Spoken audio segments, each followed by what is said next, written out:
Hello, you are welcome to my channel, End Time Prophecies and Christian Finance.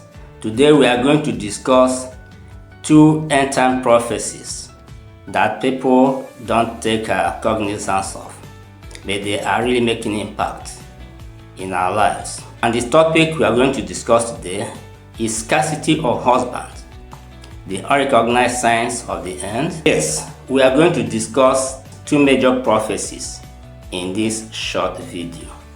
Make sure you patiently watch this video to the end and don't fail to like, share, subscribe and hit the notification bell so that other prophecies we are going to discuss will come to you. So let us start. The first one we will start with is the prophecy that deals with increase in knowledge and rate of movement. That is prophesied in the book of Daniel chapter 12 verse 4.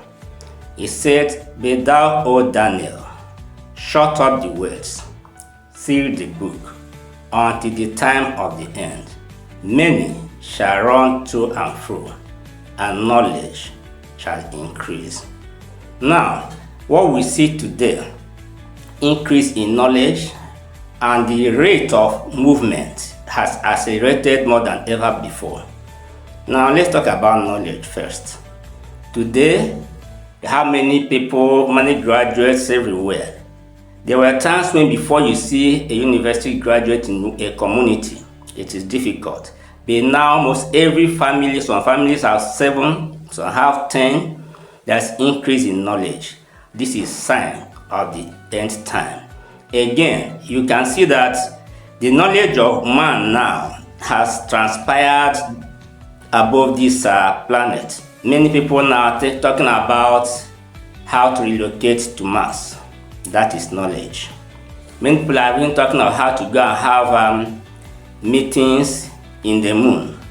That is knowledge. Again, these two things, increase in knowledge and rate of speed, they are interwoven. Today, you can see people enter cars and zoom off, some enter plane and few minutes they are somewhere in another country. Gone are the days when people ride horses, bicycles, even trek long distances. Today we can see what has been written in the book of Daniel chapter 12 verse 4 being fulfilled in our eyes. This prophecy is coming to us not so that we begin to panic, but for us to realign ourselves and get prepared, get ready for what is waiting for us. Something is about happening. When you see these signs taking place, it means that the age of this world is winding up. So you have to plan your way so that you will be able to stay safe. We're also going to talk about part 2 that touches on women, scarcity of husbands. So what did the Bible say about it? The Bible says in Isaiah chapter 4 verse 1, "And in that day 7 women shall take hold of one man, saying, We will eat our own bread and wear our own apparel. But let us be called by thy name, to take away our reproach. 7 women shall take hold of one man and say, We will eat our own bread, we shall wear our own apparel. But let us be called by thy name, take away our reproach." What are we seeing today? People say number of women are in the increase and vice versa. This has been prophesied already in the Bible. It is not just a coincidence. It is pointing at something, that the world as we know it today is coming to an end and will soon wind up. That is what you are seeing. But that being said, what shall we do so that our ladies will avoid this end time reproach? That is what we are going to talk about now. My ladies, the time is gone When women just sit akimbo in their houses and wait for men to come and wait for husbands to come, that time is gone. We are in a new era, completely new era. This is the end time. What has the Bible said there? It says 7 women shall take hold of 1 man. What does that show? You don't have to wait for the man to come. You are the one to move. That is what it's saying. So let's look out in the Bible. Are there examples of such things that happened in the Bible? Yes. In the case of Ruth and Boaz, Ruth was the person that moved out to connect with Boaz. She strategized it with her mother-in-law Naomi. Women have to strategize. So you can see from the account of Ruth and Boaz and how she planned with her mother-in-law that getting a husband is just not a question of luck. You have to strategize. You have to identify the man or the kind of man you want, the kind of qualities you want in the man. And then you have to strategize. How are you going to connect up? Where is the person staying? You have to make a move. So what do you do in order to actually avoid this end time reproach? The way many ladies go about it today, going half naked in the street, attracts curses upon them. And in the first place, if you read the book of Isaiah chapter 3, you can see that what happened, what God said in Isaiah chapter 4 verse 1 we just read, is a curse, it's a punishment upon women because of the way they were living their lives in waywardness, trying to seduce men. That was why God said that in the book of Isaiah chapter 4 verse 1. Now, for you to continue in that same way, we make that reproach to actually be upon you. You have to be decent. You have to strategize. You have to look at what does God want. You have to really desire to please God, and that will help a lot. Now, let's go to discussing the practical things you should do. Number 1, take care of yourself. Look appealing, but not dressing to seduce people. Dress properly, dress well. That is it. Secondly, upgrade your quality, your personality. Be skillful, add value to yourself. The man you are looking at, you want to marry, is also looking for somebody that will add value to his life. Many men are carrying a lot of burdens. And so if you are just a heavyweight looking for a man that will carry you, you can see that you have little chance of getting any man, because the load they are already carrying, they want somebody to help them carry it. This is why you should upgrade yourself, add skill to yourself. So when you come into the life of a man, you'll be a helpmate to him, not a weight that will carry him down. That is number 1.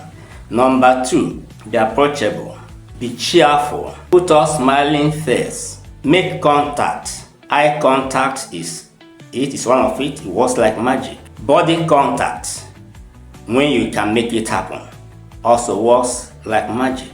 Then you have to mingle with people, go out, socialize. Where and where can you get the kind of person you need? Because the first thing, as I've said, you need to define the kind of man you want.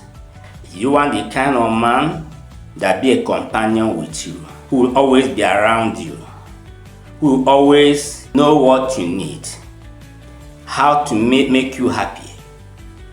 Or you want somebody who just draws money for you, goes his way. Maybe you see him once in a week or once in a month. You want somebody that drinks, a smoker, a drunkard, maybe a gambler. You have to define the kind of person you want. Can you live comfortably with somebody that is not educated? Can you live with somebody that is highly educated? Can you live with somebody who does not care if there is food in the house or not? There are many things you have to put into consideration.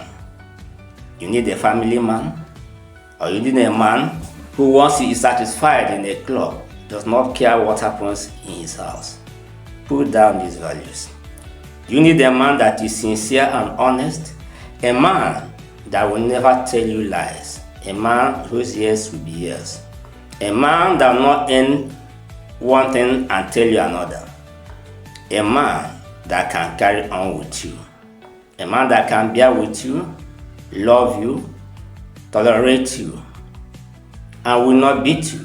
Or you want a man that is violent, because I understand that some women don't stay with any man that don't beat them. Are you the kind of woman that likes somebody that will beat you before you can now behave properly like a human being? You put down all these things. If you are the kind of person that you must be beaten, then you don't look for a gentle man, a quiet man. You look for a violent person, so that two of you will slug it out. So what I'm talking in effect is you have to list what you need, your deal breakers, identify red flags. So when you see the red flag, the things you cannot bear in a man, you go your way. Another point I want to raise is this: you have to communicate effectively. Some women wait for a man to talk to them first. Some women wait until the man chats up with them first. Well, I want us to emphasize that the days are gone when that popular saying used to work: he that findeth a wife findeth what is good. Now is the end time. The Bible said the woman moves. 7 women move, take hold of one man. So you are the one to move. There's nothing wrong with that. That's why I started by giving you an example of Ruth and Boaz. It was Ruth that actually went to the house of Boaz. It wasn't Boaz that came to the house of Ruth. I think we are in that era now. We see some women in TikTok saying, oh, this is my 50th birthday. No husband, no child. Please, if you just can say hello to me, my day is made. Do you think they are stupid? Some of them actually get men through that, because there are some sincere men also who can connect them by that means. And before you know it, the wedding takes place. So what I'm saying in essence is you don't just relax. Some of you women is when you have a man coming around you, if he doesn't call you on phone, you will not call. Remember the Bible says 7 women to one man. If you don't call, now you give him the chance to begin to compare you with those other 6 women rather, that will call. This is why you don't have to stay away. Interact, communicate effectively, use your mouth properly. Call him sweet names while you are chatting with him, while you are talking with him on phone. Those sweet names will be like you are drugging him. You get him addicted to sweet voice. When you don't call him, he feels uncomfortable. So before you know it, he will need you so seriously. Your call, your hello, all those sweet nothings you discuss with him, you get addicted to that.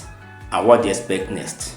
Marriage. So don't just shy away and stay until he calls. I will not call. I'll be looking cheap. No, that era is gone. If you look at the Bible again, Songs of Solomon, chapter 5, verse 8. That place says, I charge you, O daughters of Jerusalem, if you find my beloved, tell him I am sick of love. That is Bible telling you that. So this also means that you have to speak out. You have to also contact the dating apps. You have to tell friends you need a husband. And those friends can also tell their friends. I have somebody, a lady, she wants to settle down. Oh boy, that's a nice girl, let's look at her. And before you know it, you get the desires of your heart. That is it on that. So there are several things you need to do.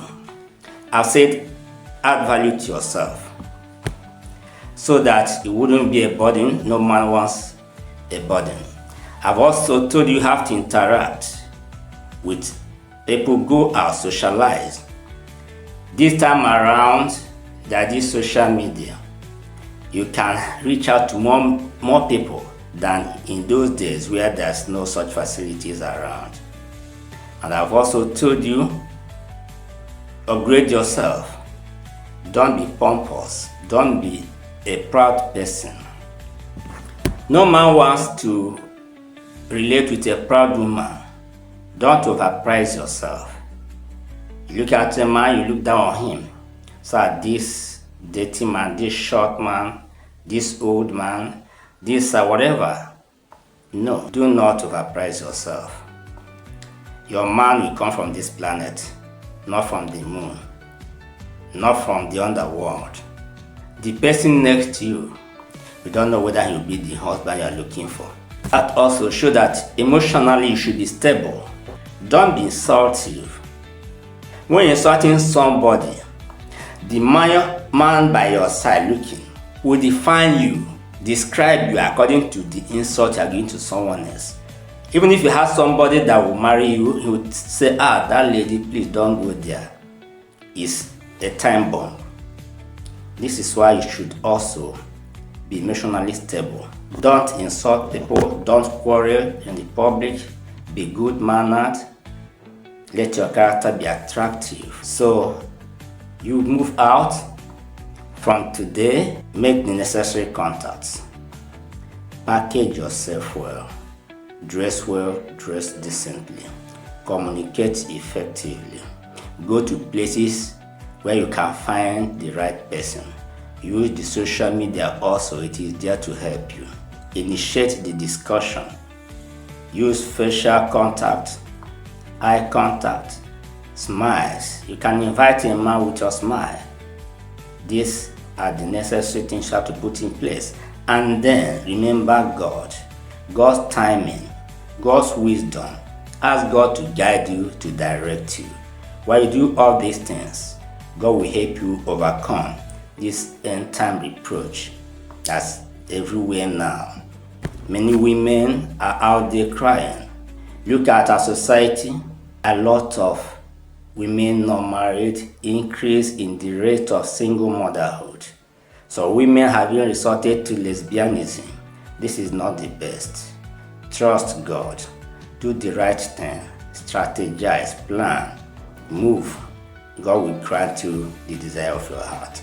And you'll be happily married and settled down and prepare for where we are going. That is eternity. Because this present world is quickly winding up. That is all these signs you are seeing now, and that is why we are reading these things, we are teaching these things. So when you see them happening around you, you know that the world is coming to an end. God bless you. Please do not fail to like this video, subscribe, share it, and also hit the notification bell. Remain blessed.